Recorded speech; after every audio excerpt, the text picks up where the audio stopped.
Hi everyone, welcome back. Today I'm going to repot this glorious elephant ear. This is a baby that I took off of my mother plant last season, and it's growing quite a bit. These grow quite fast. You can see it's in this pot. Obviously that's a little too small for it. I've got some roots. You can see in the drainage holes here, it is root bound and it needs a bigger pot. If you want to have a quick look at this, it is time to repot it.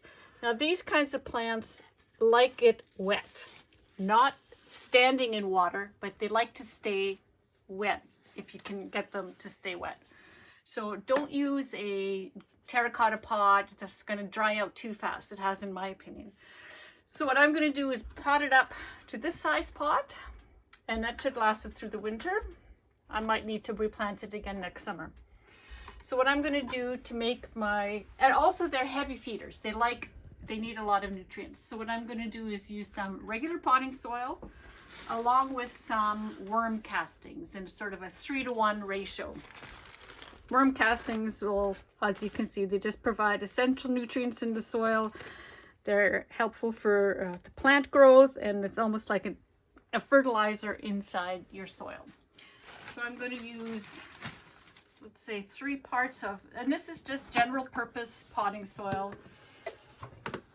that you can find at any store. So let's say 4 big scoops of that, and about 1 scoop's worth of this. And it's just very fine, this worm castings. Mix it together. And then I'm going to just put that in the bottom of the pot, and then I'm going to put the plant root ball over there and see if I can tease some of the roots apart. So this is nice, rich soil. It should help. See how nicely that compacts together? So that's going to hold moisture, because this one again likes it to stay a little bit on the wet side. And it's got some nice nutrients in it from the worm castings. All right, so we're going to start with that. Let's see, how much do I put first? I think that's enough.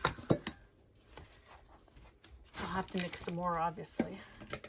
So now I'm just going to try and tease the roots apart, rub them a little bit to get some of the soil out from in between. Try not to break, but it's not the end of the world if you break them.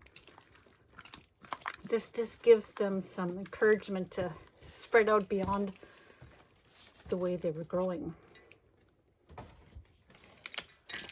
Underneath, not too bad.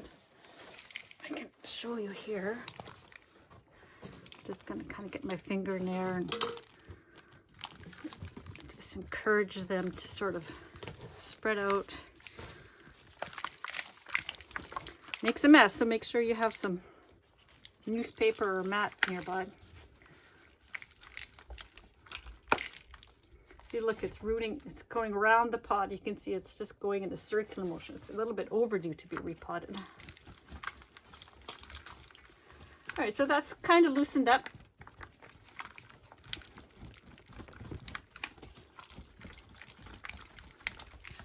Should be a little bit more encouraging for it to branch out into its new pot. All right, so I'm just going to plunk it in there. Obviously, I need to mix up some more soil.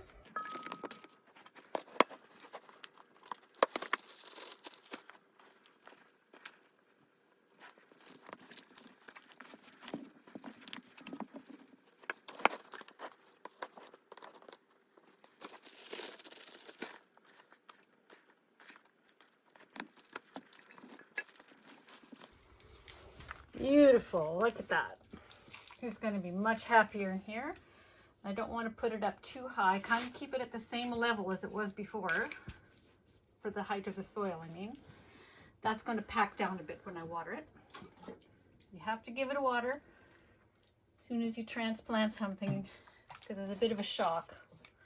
And so they're going to need some water to recover. And if you find any extra air pockets after the water has settled the dirt, you can just add another handful if you need to. This one looks okay. That's it. So I'm going to keep it on the wet side, make sure it doesn't dry out. Should be happy till next year. Thanks for watching. Bye-bye.